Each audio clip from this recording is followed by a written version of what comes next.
और मित्र, क्या हालचाल। हैप्पी न्यू ईयर भाई सबको। सो इस वीडियो में मैं थोड़ा इमिग्रेशन के रिगार्डिंग बात करूंगा भाई। मैं अभी इंडिया गया था, तो इमिग्रेशन बेसिकली मैं बताता हूँ। Dublin to Mumbai via Istanbul and Riyadh. मतलब मैं डबलिन से बैठा इस्तांबुल गया, इस्तांबुल से बैठा रियाद गया और रियाद से फिर चेंज करके मुंबई गया। तो बहुत सारे मिसकंसेप्शन थे, मैंने बहुत सारे ग्रुप में पता करा, सबने लोगों ने अपने अपने व्यूज़ दिए कि यार ट्रांजिट वीज़ा चाहिए नहीं चाहिए, सेम PNR है डिफरेंट PNR है, बहुत सारी चीज़ें थी। तो मैं तुम्हें अपना पर्सनल एक्सपीरियंस बता रहा हूँ यार। मेरे साथ सीन क्या हुआ कि मैंने पैसे बचाने के चक्कर में क्या करा कि डबलिन से इस्तांबुल के लिए मैंने एक अलग फ़्लाइट करी जो थी मेरी पेगासस की। ठीक है, ध्यान से सुनना भाई। डबलिन से इस्तांबुल पेगासस की फ़्लाइट थी। इस्तांबुल से रियाद मेरी दूसरी फ़्लाइट थी एजेट। ठीक है, और फिर रियाद से मुंबई के लिए मेरी तीसरी फ़्लाइट थी जो थी एयर इंडिया। अब सुनो मेरे साथ सीन क्या हुआ।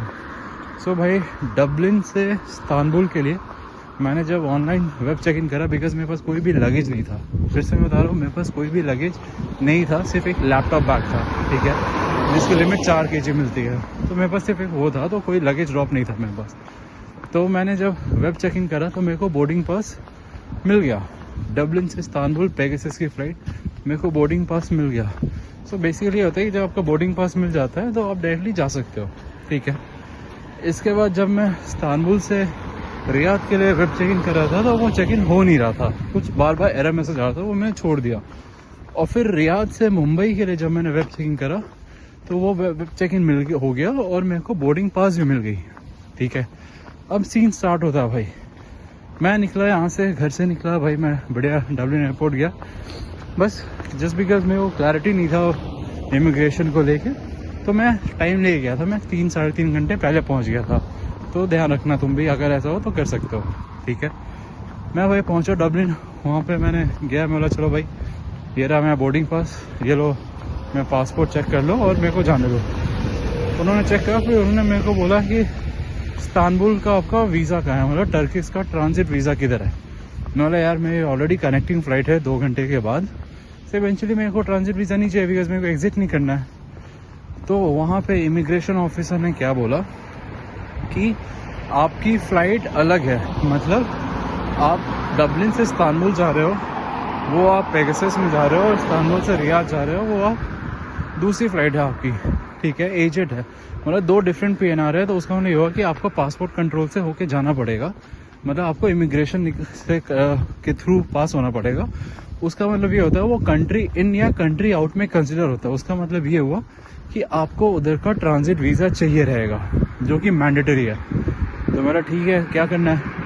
उन्होंने मेरे को बोला भी आप हैंड टू हैंड अप्लाई करो और मिल जाएगा, 1 घंटे के अंदर आपको आ जाएगा। मैं बोला चलो ठीक है। फिर मैंने अप्लाई करा भाई। अप्लाई करते ही 5 सेकंड के अंदर आप जैसे सबमिट करते हो फॉर्म, वो आपको हैंड टू हैंड वीज़ा मिल गया मेरे को, टर्की का 6 महीने का मल्टीपल एंट्री। ठीक है, अब उसमें क्या था भाई, डॉक्यूमेंट्स क्या चाहिए होता है, तो मैंने अपना इंडियन पासपोर्ट डाला था, और इसके अलावा सपोर्टिंग डॉक्यूमेंट में मैंने अपना आयरिश रेजिडेंट परमिट, जिसको IRP कार्ड बोलते हैं, और या फिर GNI भी समझ लो, तो मैंने अपना रेजिडेंट परमिट डाला। तो आयरिश रेजिडेंट परमिट के बेसिस पे मेरे को 2 मिनट का प्रोसेस था, उसके अंदर मेरे को ट्रांजिट वीज़ा मिल गया। फिर मैं यहाँ से इस्तांबुल चला गया। ठीक है, इस्तांबुल में क्या सीन हुआ, फिर मैं इस्तांबुल से जब मैं रियाद के लिए बोर्डिंग पास लेने गया, तो वहाँ पे उन्होंने मेरे को बोला कि आपको रियाद का वीज़ा चाहिए। ठीक है, सेम ट्रांजिट वीज़ा, बिकॉज आपकी दूसरी फ़्लाइट है। तो वहाँ पे मैंने बात वगैरह करी कि भाई मेरे को ऑलरेडी बोर्डिंग पास मिल चुका है, तो मेरे को कोई एग्जिट नहीं करना, मैं सीधे जा सकता हूँ। तो वो जो बंदी बैठी थी काउंटर पे, उसको इतना क्लैरिटी नहीं था। वो बोली सर मैं अपने सीनियर से कंफर्म कर ले रही हूँ। वो 10 मिनट इधर उधर किसी से बात करा, फिर वो एक बंदा आया चेक करने के लिए, उसने बोर्डिंग पास मांगा मेरा। मैंने उसको बोर्डिंग पास दिया, तो उसने बोला ठीक है आप बोर्ड कर सकते हो। तो फिर मेरे को उन्होंने कोई प्रॉब्लम क्रिएट नहीं करा, मतलब इस्तांबुल से रियाद के लिए उन्होंने बोला ठीक है आप जा सकते हो। फिर मैंने वहाँ से बोर्ड कर लिया भाई। बट मेजर प्रॉब्लम स्टार्ट हुआ जब मैं रियाद पहुँचा, क्योंकि जब मैं रियाद पहुंचा तो सिर्फ मेरे को ही नहीं, मेरे फ्लाइट मतलब एजेट में जितने भी बंदे थे, जो भी पैसेंजर्स थे रियाद में, सबको ही रुकवाया और सबको बोला कि अगर आप आगे जा रहे हो या फिर यहीं पे रह रहे हो, डजेंट मैटर, आपको वीज़ा चाहिए। ठीक है, तो भाई अब हमने क्या करा, हमने सीधे इंटरनेशनल ट्रांजिट है, सीधे हम लोग उधर चले गए थे। तो वहाँ से हमें वापस भेज दिया और बोला कि आपको रियाद का वीज़ा चाहिए होगा, मतलब सऊदी अरेबिया का आपको ट्रांजिट वीज़ा चाहिए होगा। हमने बोला भाई हमारा तो ऑलरेडी बोर्डिंग पास है हमारे पास। तो बोला सर डजेंट मैटर, आप जिस फ्लाइट से आ रहे हो, मतलब आप जब एजेट से आ रहे हो तो एजेट में आपका ट्रांजिट वीज़ा कंसिडर नहीं होता है, मतलब वो एड ऑन नहीं होता, आपको अलग से वीज़ा लेना पड़ेगा। तो फिर वहाँ पे क्या प्रोसेस है, सेम आप वहाँ पे जाओ, वहाँ पे भी सेम यार, इंडियन से मेरे को क्लैरिटी नहीं है, बट इवेंचुअली मेरा जो हुआ था वो IRP के बेसिस में, मतलब resident permit, Irish resident permit के बेसिस में मिला। सेम उन्होंने वहाँ पे आधे घंटे का प्रोसेस था, वही वीज़ा कंट्रोल में जाओ, आप पासपोर्ट कंट्रोल में लाइन में लगो, सारे डॉक्यूमेंट चेक करेंगे वो और आपको मिल जाएगा। तो वहाँ पे मेरे लगे थे 90 यूरोस, जो मेरे को 1 साल का वीज़ा मिला मल्टीपल एंट्री के लिए। यार मैं पर्सनल ओपिनियन बताऊँ तो मेरे को ऐसा लगा कि वो शायद वीज़ा का टारगेट था उनको बेचने का, या पता नहीं क्या था, वो किसी को भी नहीं छोड़ रहे थे, सबको पकड़ के चिपका रहे थे कि यार तुम्हें लेना ही लेना है, ठीक है। उन्होंने फिर वहाँ पे मेरे को वीज़ा दिया रियाद में, उसके बाद मेरे को छोड़ा। मेरे साथ था प्रॉब्लम ये हो गया था यार, प्रॉब्लम ये हुआ कि वो मेरे को बोल रहे हैं कि यार तुम्हारा फ़ोटो मैच नहीं कर रहा, ये नहीं हो रहा, वो नहीं हो रहा, 4-5 काउंटर में घुमाए, लैंग्वेज बैरियर बहुत है। और एक सबसे बड़ा इशू है यार, वहाँ पे क्या आया था मेरे को, इंडियन पासपोर्ट। यार मेरे को ऐसा लगता है कि मिडिल ईस्ट में अगर आपके पास इंडियन पासपोर्ट है, क्योंकि मैंने कतर में भी ट्रैवल करा, दुबई में भी करा और अभी सऊदी का भी कर लिया। सऊदी में ये चीज़ ज़्यादा है कि अगर आपका इंडियन पासपोर्ट है आपको अलग तरीके से ट्रीट करते हैं, वो अच्छा है या बुरा है आप खुद ही समझो, ठीक है। तो उसके बाद फिर उन्होंने मेरे को वीज़ा दिया, आधे घंटे तक मेरे को घुमाए इधर उधर, भाई फ़ोटो मैच नहीं हो रहा, तो पासपोर्ट स्कैन नहीं हो रहा, पता नहीं क्या क्या, वो लोग अरबी या जो भी लैंग्वेज बोले चाहते, इंग्लिश नहीं बोल रहे थे बस, ठीक है। और जैसे तैसे गए, फिर मेरे को लास्ट में वीज़ा मिला, तब जाके उन्होंने मेरे को बोर्डिंग पास दिया, ठीक है। और उसके बाद फिर मैं रियाद से मुंबई आया।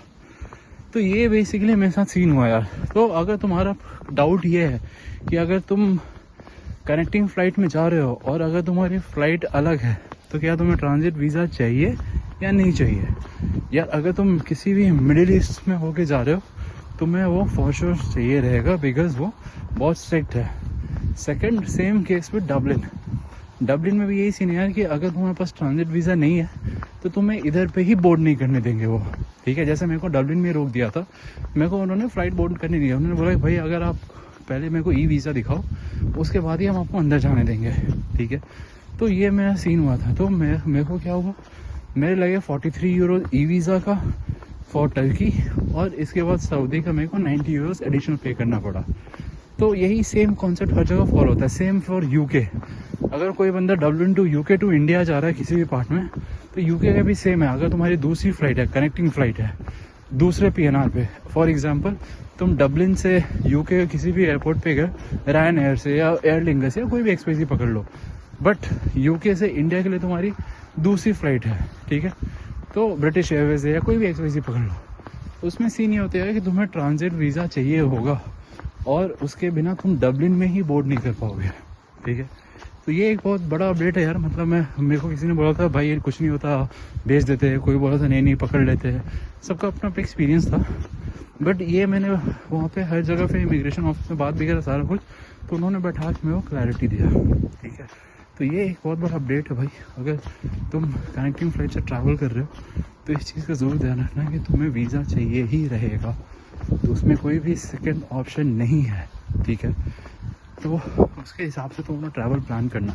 मेरे लिए बहुत हेक्टिक हो गया था। इस्तांबुल में मेरे को एक और प्रॉब्लम फेस हुआ था कि जब मैं पासपोर्ट कंट्रोल में गया तो वहाँ पे लाइन इतनी बड़ी थी कि मैं बता नहीं सकता, ठीक है। मतलब 4 घंटे का क्यू लगा हुआ था, बिकॉज वो एक कनेक्टिंग स्पॉट है for middle east and Europe और साउथ एशियन कंट्रीज़ के लिए, तो बहुत रश होता है भाई। और मेरी 2 घंटे के बाद ही फ्लाइट थी, तो अब उधर पे मैं इतने 4 घंटे का लाइन तो नहीं लग सकता था। फिर मैंने एक बंदे से बात की वहाँ पे कि भाई मेरा ये ऐसा प्रॉब्लम है, सेम लैंग्वेज बैरियर, उनको इंग्लिश समझ में नहीं आता है तो बोलते नहीं है, पता नहीं, बट वो इंग्लिश नहीं बोल रहा था। उसने बस मेरे को बोला यू पे 27 euro and you go at first. तो वो बेसिकली फास्ट ट्रैक चार्ज था, समझ लो फास्ट ट्रैक चार्ज था, ठीक है। तो वहाँ पे मैंने सेम 27.8 लाइक अराउंड 28 यूरो मैंने फिर से एक्स्ट्रा पे करा सो डैट मैं सबसे आगे जा पाऊँ। तो मैंने 28 यूरो पे करके मैं लाइन में नहीं लगा, सीधे आगे चला गया VIP वाले में, जो कि हमेशा खाली रहता है, और उधर पे अपना वीज़ा करवा के फिर आगे गया। तो ये प्रोसेस है भाई, ये बिल्कुल ध्यान रखना अगर तुम्हारी कभी भी कनेक्टिंग फ्लाइट है। तो ये मेरा अपना पर्सनल एक्सपीरियंस है, और जो मेरे को लगता है हर जगह एप्लीकेबल, बिकॉज मैंने वहाँ पे हर लोगों से बात करा, इमिग्रेशन ऑफिस में बात करा, जो नॉर्मल बंदे बोल रहे थे दूसरी कंट्री से, उनसे पूछा, सबका सेम कंसर्न था। तो ये मेरा जर्नी था भाई, Dublin to Istanbul to Riyadh to Mumbai. तो डबलिन टू मुंबई में ऐसा घूमते हुए गया था। तो तुम बताओ यार, अगर किसी को कुछ भी डाउट है वीज़ा रिलेटेड तो पूछो मेरे से, अगर ट्रांजिट का कोई भी प्रॉब्लम है, और मैं हैप्पीली हेल्प करता हूँ तुम्हें, ठीक है। चलो ध्यान रखो भाई, सब्सक्राइब करो, फॉलो करो, दोबारा मिलते हैं, बाय बाय।